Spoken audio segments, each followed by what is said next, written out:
What's going on, Imperials? It's Emperor Cubone here.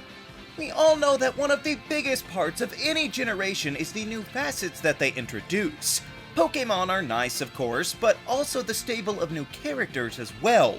The most prominent being the gym leaders, and Elite Four, I guess. And Gen 9 is no exception, although this time could be a bit more muddled.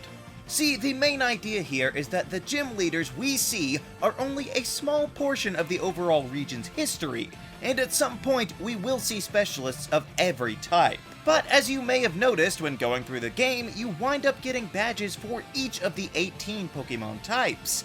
However, not all of these are from gym leaders. 5 of them are just from Titans without any people at all, and then 5 more are from the evil team. But I highly doubt they get official recognition from the Pokémon League. So we see leaders for the types of Bug, Grass, Electric, Water, Ghost, Normal, Psychic, and Ice. However, the Elite Four, perhaps purposefully, also adopt the types of the Titans. Maybe they have some sort of guardian relationship with them, but that does check off Ground, Steel, Flying, kind of, and Dragon. So really the only type not covered by any people in the Paldea region is Rock. But that would be a pretty boring video.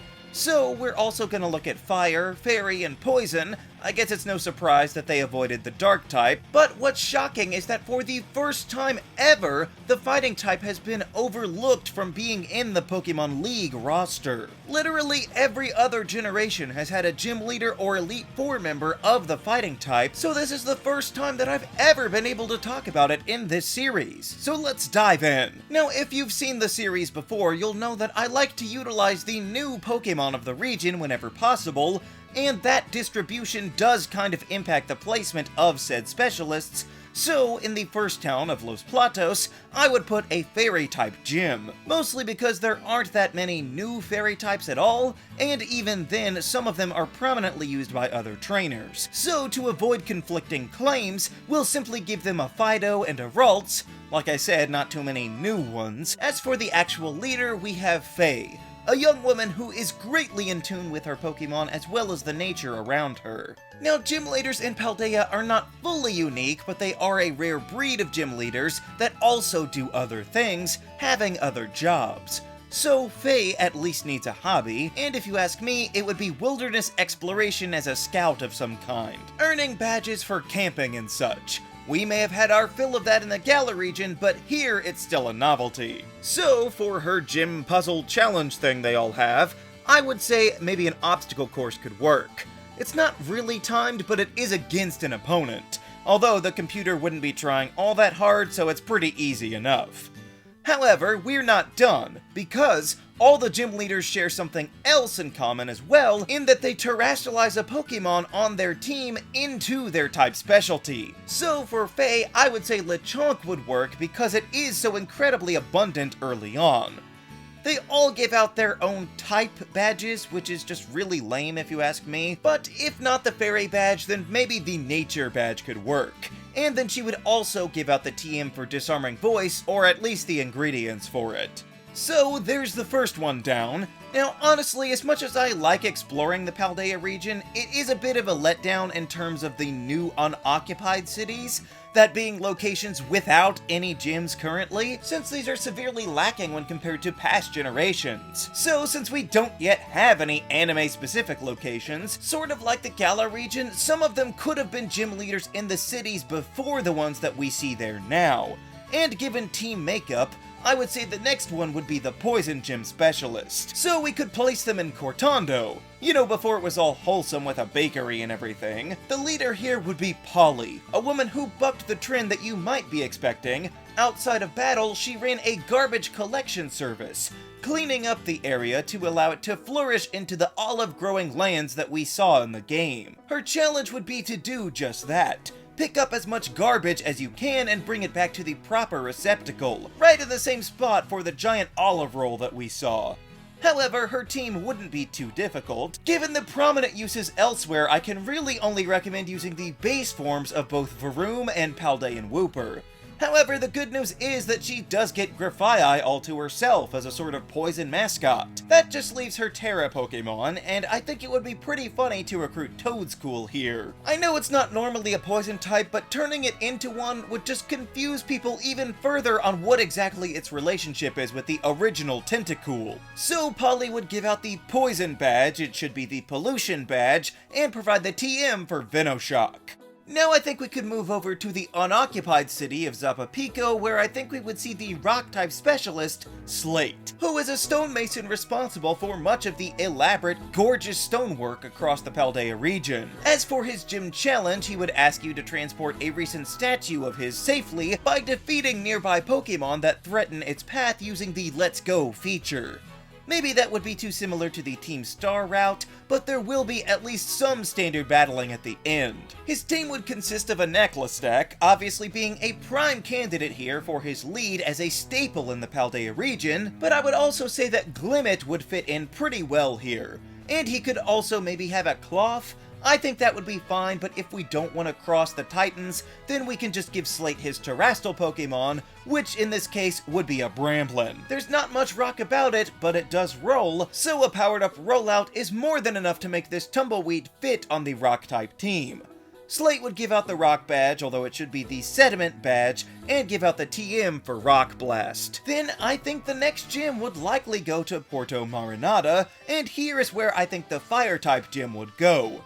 Now I know, a Fire-type gym nestled between a water gym and the sea, how do they even survive? Well, it's all because the leader Fiona thrives on the challenge. She loves the fact that her Pokemon's type is completely disadvantaged out on the open waters, since that is where she spends her hours out of the gym, captaining a ship for passage or cargo, so to survive she has to come up with clever strategies to win against the water instead of brute force. And for her challenge, she would task you with drawing flames into a torch to light a fire at the end of the course, avoiding water traps or maybe even sand blasts, trying to put that fire out. So you gotta stay on your toes in this port town. Fiona would use either a Ceruledge or an Armarouge, depending on which one you can't get in your version, and of course she would have a Scovillain as well, which would greatly help to mitigate the water weakness quite a bit.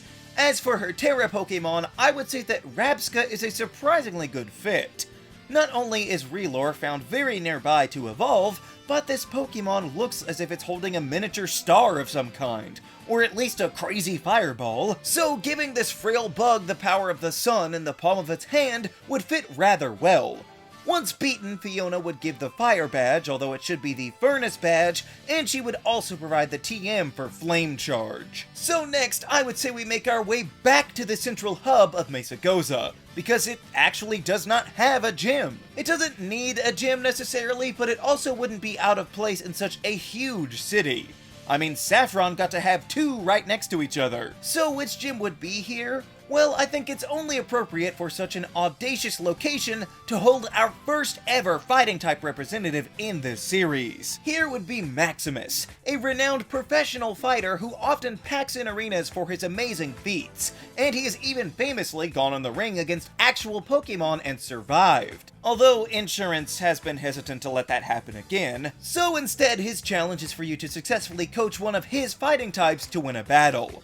This would be a little different than the standard battling, but at least you wouldn't have to worry about it disobeying your orders. Anyway, his team consists of a Pawmot, obviously, and of course he would need a regional Tauros who is all muscle these days. You could even have the opposite types between versions if you wanted again, but I think the standard fighting in both games would do just fine, along with having an Annihilate, which would honestly be pretty scary to face no matter when you go. And for the Terastallizing, I think a perfect fit would be Palafin.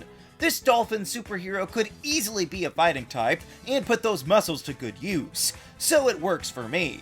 Maximus would hand out the Fighting Badge, although it should be the Warrior Badge, and of course the TM for Brick Break, because I have wanted to use that move the whole time. I love that move, it's just great. So that just leaves us with the Dark typing, and since we have effectively run out of cities in Paldea already, I would say the Dark leader would likely end up somewhere around Montenevera, which is where we would find the Dark specialist, Damien. I'm imagining this mysterious man being an author, penning many quality novels that are beloved across the Paldea region. So then that would influence his challenge, where patrons around a library would request certain books, but they can't remember the names. So it's up to you to get the right one. Were they asking for the 3 little Lechonks, or perhaps the 3 blind mice hold? You have to listen to the description to find out. But once you have satisfied them, you can face Damien, who has a team composed of Meowscarada in the lead, as well as a Low-Kix and a Mabastiff. I feel like this is a pretty decent team for being late in the game, but of course Damien would also have a Terra Pokemon, and I think it would be pretty funny here for him to use a Persian, since it would almost be like it was the Alolan version, except it would be a lot less ugly. So when defeating Damien, he would give out the Dark Badge, don't know why they wouldn't name it the Mystery Badge, as well as the TM for Dark Pulse. And that's it! That covers all the type specialists that could be recognized by the League in either the past or the future of the Paldea region. It feels good to revisit these ideas, and assuming that we do get more out of this Iberian-inspired location during Gen 9, we might just see some of them arrive. What do you think about the missing Paldean gym leaders? Let me know down in the comments. Also be sure to leave a like, share this video, and subscribe so that you too can become an Imperial today. And until next time, stay grounded.